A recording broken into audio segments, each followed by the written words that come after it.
Titans susubuking makuha ang ika-4 na panalo. And next led papahirapan ang CMFT. Blue Eagles reunite, Captain BDL at Joe Maraginot muling magkikita. Bago natin ang not please support this channel by clicking like, share, subscribe, and hit the notification bell to be updated on coming videos. Muling maghahanap ng panalo ang CMFT nang mapanatili nito ang kanilang magandang posisyon sa ngayon at hindi na ito mahihirapan pang maghabol ng panalo sa susunod nitong mga laban. Magiging mapusok pa nga sa ngayon ang Titans dahil kinakailangan nilang malampasan ang husay ng next led. May bahid na kasing Japan system ang koponan na ito na hindi na mabasta-bastang matatalo. Susubukin nga ito may panalo ang laban nang sa gayon ay magkaroon ito ng advantage sa team standings. Sa ngayon kasi marami na ang mga karibal ito sa Final Four spots kung saan kinabibilangan ito ng Cherry Tigo, Petrogas Angels, Akari at ang kanilang sister team na Kremlin Cold Smasher na still undefeated pa rin ngayon sa torneo. Sigurado namang hindi magpapahuli ang koponan ng next led dahil sa kabila ng bagong koponan pa ito ay pinamumunahan nito ng head coach na si Coach Taka kung saan ay binago nito ang playing system ng koponan at mas gumanda ang kanilang mga laro.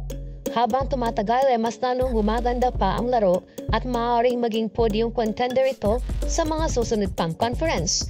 Sa ngayon nga ay magiging balakid muna ito sa mga teams na nag-aasama-sama ng Final Four spots.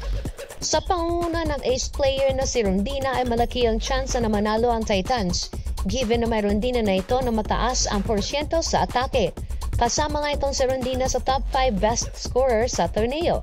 Hindi nga lang si Rondina ang pwedeng maasahan dahil andyan pa rin si Buray, Tolentino, Madayag at Nunag na mga deadlift spiker pa rin para sa kanilang koponan.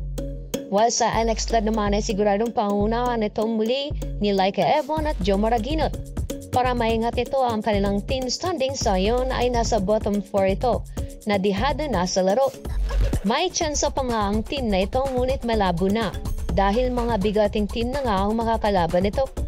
Sa ngayon nga sila ang matatao ng panira sa standings dahil maaari nilang basagin ang isang pwesto sa Final Four contender na team sapagkat kita nga sa kanilang galaw ang improvement at husay sa laro. Magkikita nga muli ang dalawang matalik namang kaibigan na si Joe Maraginot at si Captain Bia De Leon. Medyo matagal na nga itong hindi nakikita sa mga laban sa loob ng court. Ngunit sa ngayon ay may chance na nga muling magkikita ang dalawang ito. Si Joe Maraginot nga ay starter ng next led at si BDL naman ay maaaring makapasok o magiging kapalitan ni na Madayag at Nunag. Magiging masaya nga ulit ang tambalang Bea at Joe na maaaring kinagigiliwan ng mga fans. Matutunghayan ang sagupan ng dalawang koponan bukas November 7 sa oras na 2 p.m. So there you have it. Don't forget to like, share, subscribe, and hit the notification bell to be updated on our coming videos.